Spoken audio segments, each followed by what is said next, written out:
Mpangilio ilikuwa tukifika pale hiyo tear gas tuifungue ilipuke hapo. Then hiyo moshi iende wale in fact ilikuwa irushwe pale katikati hapo kwa dais. Bas so sisi mimi niliangalia nikasema hii kitu nikienda Kakamega nianze kufanya hii mambo na mimi ni mtu wa DM ni kama nasaliti mheshimiwa Sala. Okay. Yeah. Video yako venye imeenda viral hivi. Kuna messages umereceive watu wanakuulizia rada nini? Yes, nimeona pale kwa Twitter kina Babo Wino. Kando yangu ni fan wa ODM. Juzi ametokezea akasema tear gas walikuwa wamebaiwa waende walipue Kakamega ndio ionekane government of Kenya anapiga Sifuna. Na video yake imeenda viral sana juzi, watu wakasema si atoe evidence ama nini. So nimepatana naye leo siku ya pili. Bro, karibu sana. Asanteni sana. Majina yako ni? Majina yangu ni Derrick Ouma. Derrick Ouma. Na niko na AKA Chairman CBD. Okay. Juzi umesema juzi mlikuwa mmepangwa mwende mulipue tear gas meeting ya Kakamega ndio ionekane government inawapige.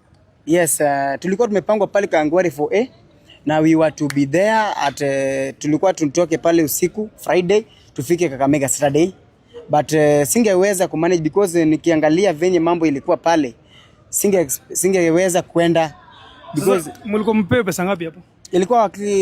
Ilikuwa tukitoka hapa unapewa 5,000 then ukirudi 5,000 which is 10,000. Mkiwa na tear gas bado? Tulikuwa na tear gas. So ukaikataa 10,000 bro? Nilikataa because 10,000 huwezi pima na maisha yako. Because saa zingine unajua naangalianga na mimi kama fan wa ODM from baba before baba kufe na mimi ni fan wa Okech Sala. I have been with Okech Sala na nimeona amenisaidia hata mimi mwenyewe na amesaidia vijana wenzangu. So ilikuwa mkifika Kakamega meeting mnaitupa aje yote kama ilikuwa mpango ilikuwa aje? Watu wenye wanatembea na maralis wakiita maralis ambaye ieleweki. Kina Babu Wino akinithreaten ya kwamba DC anafaa kunishika. Wanakuthreaten? Yeah. Babu Wino ananithreaten ati DC anafaa kunishika na mimi sina shida ati watu wake wananithreaten hapa kwa ground watanikujia na maguns. I'm also a goon in town. Na kuna evidence ukisapeleka kotini? Niko na evidence mpaka mali hao watu wanajifanya kwamba hii tear gas wanauziwa na hakuna askari yote anahusika na tear gas yao watu. Hakuna mtu yote. Ilikuwa yao ambao wanabeba. Na ni kama wameipanga hata sasa wanapanga hata wakienda Mombasa wafanye sarakasi waseme ni government.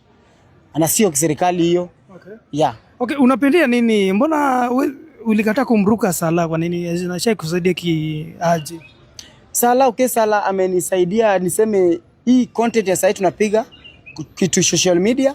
Sala le Twitter akatuambia kwamba just be confidence kuongea kwa press and mjijenge kivijana pale ground. Na mkipata mtu amewapea 200,000 enda ununue kitu kidogo hata kama ni mayai uza utapata ya kesho. So Sala ni mtu ambaye ukikaa naye chini anakupea maono ya kesho.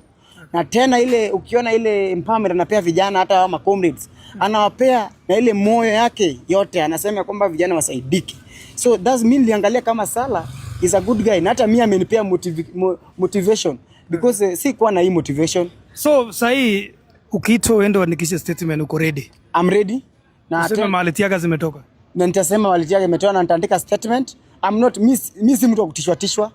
Na kama watu wanafikiria maybe wanatisha na magunza ama maaskari, mimi am a fan of William Ruto na hata wakinishika there is no problem.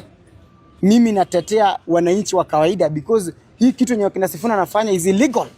Kitu haifai. Hii meeting illegal. Ni illegal because huwezi fanya kitu yenye inaleta mauaji ya wananchi. Kitu ambaye inaleta watu wanakufa. Hiyo mbona uilete? Na that's the main reason hata lisasi last time Raila akiwa mzima.